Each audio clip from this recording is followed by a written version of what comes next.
Chapter 5. Saints or Sinners, Michael. The great dining hall shifted again tonight, just as it always did when the family needed something. Lumenhold wasn't just walls and stone. She was alive, listening, and ready to provide. The long banquet table had vanished, replaced by a smooth oval slab of refined stone, a blue burning flame at its center. Chairs encircled it, each one tailored to its owner. The room had dimmed. The towering windows filtered the light, deepening the mood. The air hung heavy with the scent of frankincense and myrrh, sweet, resinous, ancient, like a shrine that had never been abandoned. I sat at the head of the table, my chair heavier than the rest, set apart, though I hadn't asked for it. My fingers drummed against the stone, slow, absent, as the saints and their representatives filed in. Shadows moved across the table's edge, curling toward me, like something alive. Without thinking, I slammed my palm down. The sound cracked through the room. The shadows scattered, like insects. But they always came back, bolder, darker, year after year. Admitting they were there meant admitting something was wrong. Not just with Lumenhold, with us. And if something was wrong with us, that meant I didn't know how to fix it. I wasn't ready for that. No saint had spoken of it. So the shadows became a nuisance, something to ignore. Or at least, that's what I told myself. But now, they were getting stronger, harder to ignore, and somehow too late to acknowledge.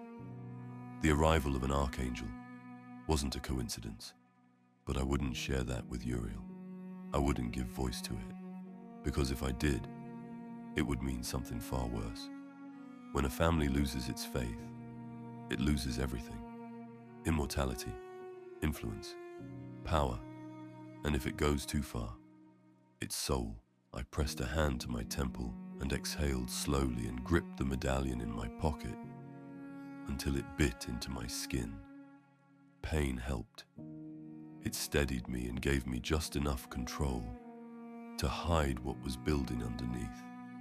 More saints had arrived tonight, some answering my call, some already waiting. When the last of them sat, I straightened and nodded for the meeting to begin. This was going to be routine, I told myself. Normal, business as usual. Just keep an eye on the angel. She would question a few people, make her judgments, and leave. There was nothing to hide. Our meeting began. The first issue was brought forward. A middle-aged human representative from the south stood, his hands trembling slightly as he laid out the situation. A rival family was encroaching on our southern territory border. This wasn't unusual in the north, but boldness was out of character for the south, testing us, no doubt, to see how far they could push before we responded. I leaned back in my chair, listening as he spoke. His words were careful, measured, as though he feared saying too much, or too little. Handle it like we do every threat of its kind. Effectively, I said finally, my tone even. Send a message that we don't tolerate intrusion. And if they refuse to leave that area alone, he asked, his voice thin and uncertain. I let the silence hang for a moment before responding, my eyes meeting his. Then make sure there's nothing left to refuse. He nodded quickly, determination flooding his face as he sat back down. It wasn't the answer he wanted, but it was the one he needed. Mercy invited boundaries to be crossed, and a lack of boundaries invited chaos. Cassius stirred beside me, his tension plain as he leaned closer to my chair. And what is our little angel up to at this moment? He asked, his tone casual but pointed. Our angel. The phrase chafed against me, though I couldn't explain why. Before I could respond, murmurs echoed faintly through the room, causing me to freeze. "Do you hear that?" I asked, straightening. Cassius cocked his head, amusement flickering in his expression. "You're the one with the super hearing," he said lightly. "What do you hear this time?" I strained to listen, but the sound was already gone. It hadn't been the usual whispers, the ones that haunted my mind. These were different. "Forget it," I muttered, shaking it off. Cassius smirked, raising his goblet of deep red wine. Vinny's handiwork, no doubt. "She must have you rattled if you're hearing things that aren't there." He took a sip. "Or is this just another midday episode?" I sighed. "I don't hear things that aren't there, Cassius." A vile taste of bitter coated my mouth to remind me that saints weren't supposed to lie, but I couldn't admit the truth either. The doors slammed open as Bart shuffled in, dragging a younger man by the collar.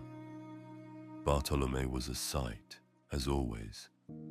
An overlarge bent frame with sharp features, and a uniform so pristine it looked out of place on him.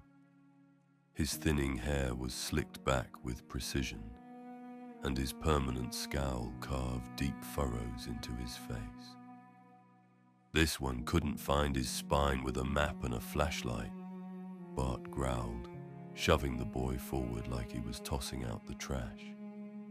"Got himself lost in the kitchens." The room fell silent as Bart crossed his arms, glancing at the gathered saints. "Saints," he announced flatly. "Your fresh recruit."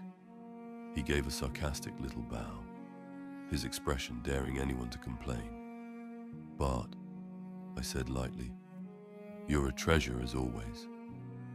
"A treasure wasted on this family," he muttered, stepping back with his hands clasped behind him, a posture that somehow managed to look both respectful and insufferably condescending. I turned my attention to the boy, who looked to be barely in his 20s. His dark hair, typical of his heritage, was a mess of short curls atop his head. His straight, bushy brows contrasted sharply with his oversized nose, and he was dressed in a stylish modern black jacket and jeans. Carlo Acutis, I presume. "Yes, sir," he stammered, his voice barely above a whisper. I stood, then circled him slowly. "You wish to serve this family, Carlo?" "Yes, Saint Michael," he said quickly. "I want to serve humanity as well." "Good," I said, still circling. "And you understand that loyalty isn't just words. It's action. It's commitment." Carlo nodded, though his clenched fists betrayed his nerves. He didn't understand yet. Not really. But he would. One of the saints leaned forward. Cecilia, her tone cautious. "Perhaps we could do something different this time," she suggested. In the glow of an angelic presence, I raised my hand gently, cutting her off. My voice didn't rise. It didn't need to. "Let's not pretend to be better than we are just because the light is here. We aren't children trying to impress our parents." A pause stretched through the room as I scanned their faces. Saints, humans, every one of them waiting. "Cece raises a good point," I said finally, leaning on the edge of the table. "Let me make it clear. We are the saint family. We have been saints for centuries. We operate as we always have until we fully understand why this angel is here. For all we know, she could be in the wrong place or the wrong time. It wouldn't be the first time an angel was faulty." My gaze hardened. Do I need to bring up the fallen? A collective shake of heads told me I didn't.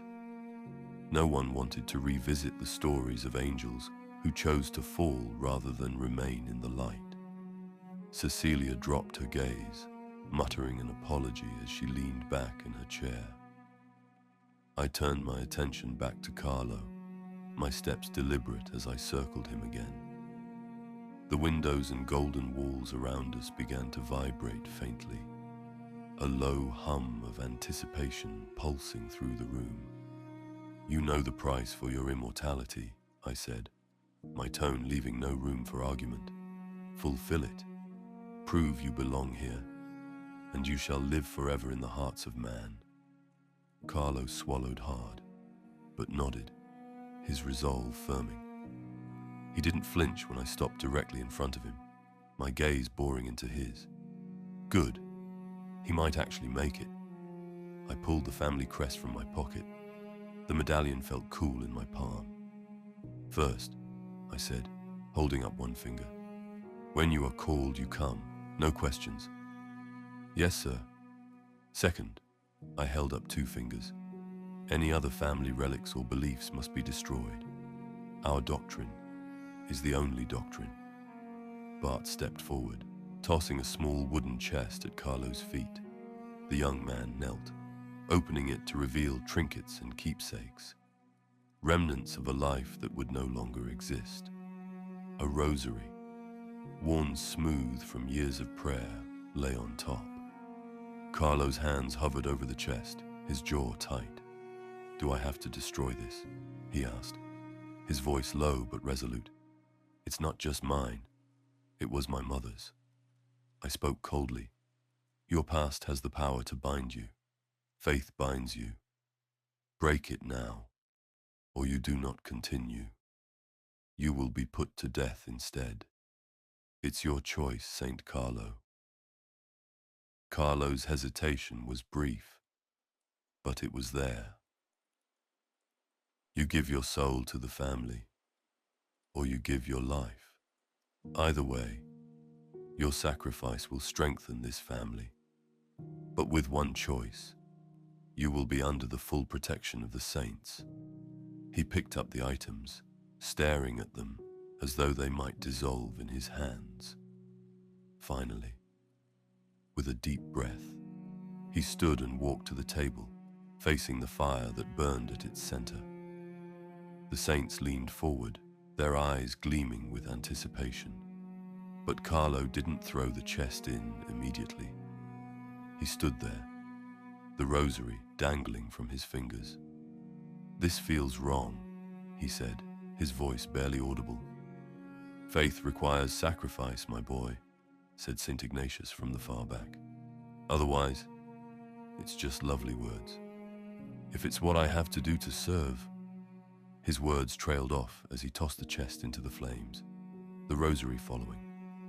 His hands trembled, but his expression was set, a mix of regret and determination. I held up three fingers, and most importantly, what 1 and 2 are really saying: your past life is now dead. You belong only to the saints now. Like a blade slicing through taut fabric, Uriel's voice cut through the air. "This is barbaric." The vibrating windows stilled as every head turned toward her. Saints leaned back in their chairs, some with sneers, others with uneasy expressions. Uriel stood at the edge of the room, her light flaring to life like a warning shot. I turned slowly to meet her gaze. "Barbaric," I repeated, my tone calm, deliberate, though my heart beat quicker now. "Why, exactly, I wasn't sure. This is our way of doing things, and I don't remember inviting you to this meeting." Uriel stepped forward, her armor gleaming like shards of light, scattering the shadows across the room. The tension in my chest eased slightly as they receded. "You think this is leadership?" she asked, her voice sharp. "Teaching them to be ruthless, to sacrifice their humanity for your misguided ideals?" My jaw tightened, but I didn't move. "I call it necessity." And what exactly are you preserving with this necessity, St. Michael? She pressed, her tone growing colder. What are you protecting if you strip them of everything that makes them human? The saints shifted uncomfortably in their seats.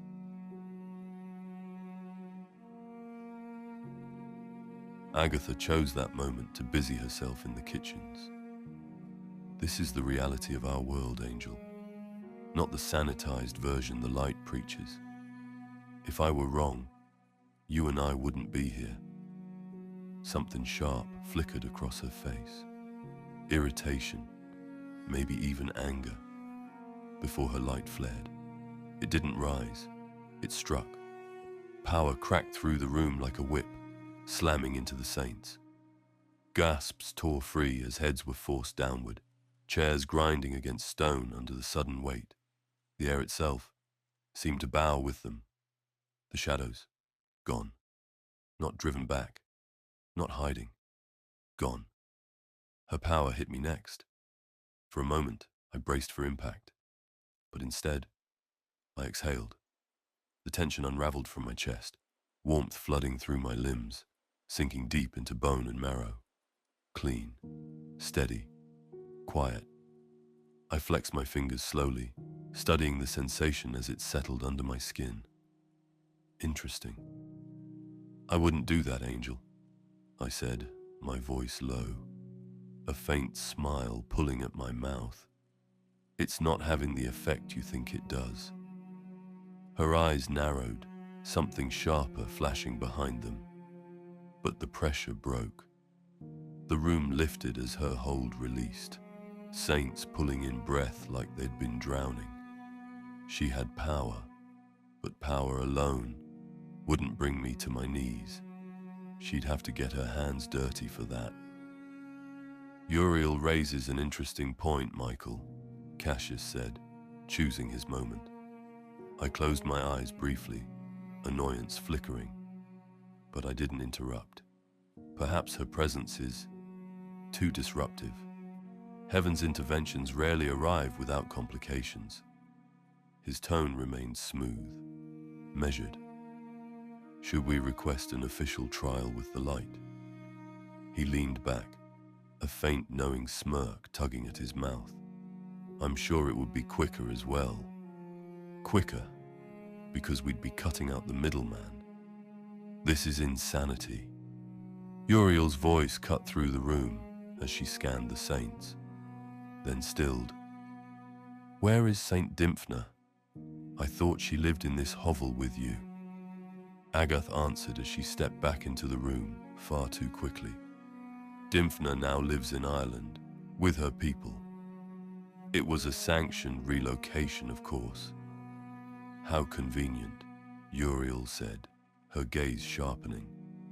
As the saint responsible for the mental well-being of this family, I imagine we would have much to discuss. Unease rippled through the room. No one met her eyes. Uriel exhaled slowly, her frustration tightening into something colder. What is it?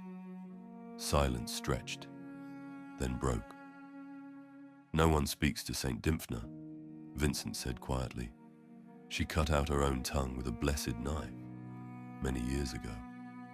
Uriel went still. She cut out her own tongue, she echoed slower this time, searching. Why would she do that? Let's remain focused on what actually matters. Cassius's voice rose just enough to reclaim the room. The halo markets are thriving. Through them, we ensure humanity's faith remains strong. His gaze slid to me. Isn't that the purpose? Isn't that why we're here? He held my attention now. Stand firm, Michael. Don't let outsiders strip us of our authority and dictate how we lead. We must remain clear, unwavering.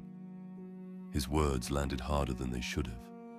And for the first time, doubt slipped in. Not loud, not obvious, but there.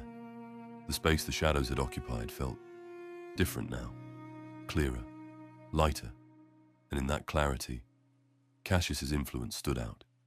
It had always been there, calculated, precise, but now it felt heavier, stronger, like a hand pressing against my chest, guiding my breath, my thoughts, my decisions.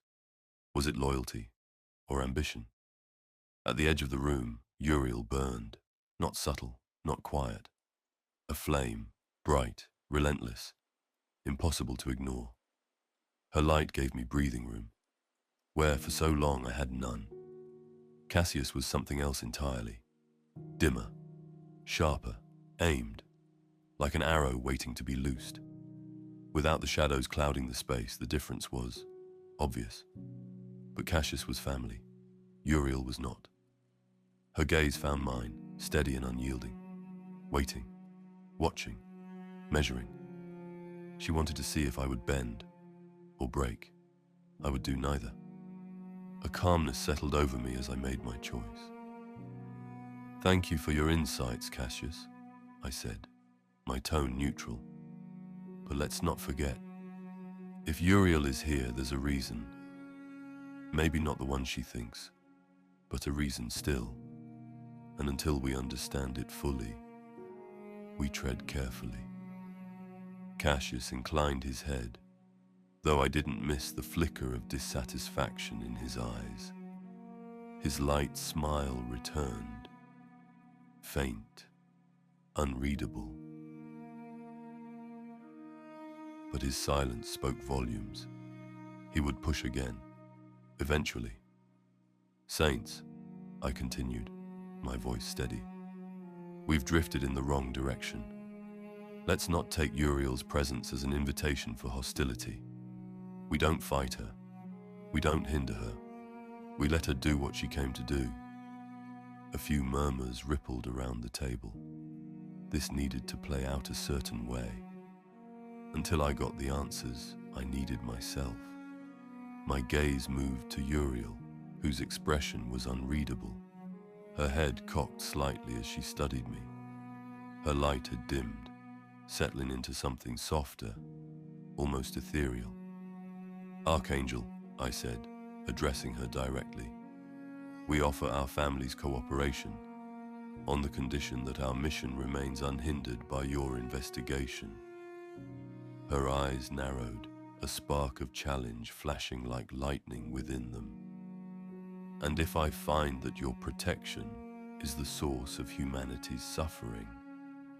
The walls tensed. Every saint within them bristled at the accusation implied in her words. I raised a hand, silencing them before the room could erupt. To everyone's shock, I said, "Then I'll expect you to bring me proof," I replied evenly. "And I'll take whatever judgment the light deems worthy. My family will not be harmed by any of this, or I'd wage war and drag this whole world into the dark with me." Another uproar broke across the table. Hands slammed against stone. Chairs scraped harshly across the floor. The oil paintings of cherub angels lining the walls seemed to frown in disapproval, and the fire at the center of the table burned a deeper, angrier red. Uriel didn't look satisfied with my answer, but she nodded, stepping back toward the door. "I will hold you to that, Saint Michael."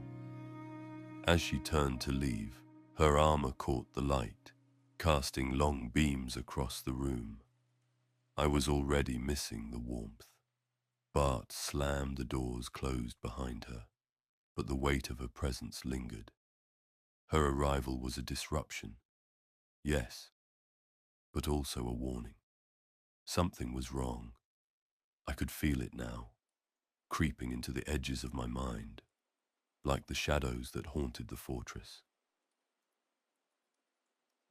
I had to keep the family together while the cracks widened, and I couldn't ignore them forever. "Cassius," I said, cutting through the murmured conversations. He looked up sharply, his expression smoothing into something more calculated. "Yes, Michael. Keep an extra eye on the markets. I want weekly updates, every detail. If there's even a whisper of trouble, I want to know about it." Cassius inclined his head. "Of course." And the rest of you, I said, scanning the room, be prepared. Uriel will ask questions, and I expect every one of you to answer them as if the light itself were listening. They nodded, though discomfort lingered across their faces. It didn't matter. Uriel's presence wasn't just a test for the saints. It was a test for me. And I'd be damned to darkness if I failed it. The meeting adjourned. The saints dispersed, one by one. Cecilia placed a supportive hand on my shoulder before moving along. As the room emptied, the shadows crept back, filling the spaces where light had dared to linger. I stood at the head of the table, watching them twist and writhe like living things. Whatever was coming, we would get through it. I had survived this long in a land of shadows. I wasn't about to give in to the light now. Thanks for listening, guys. New chapters are being released weekly, so subscribe to get alerts. Or you can join my email list and get them straight to your inbox. Either way, see you next time.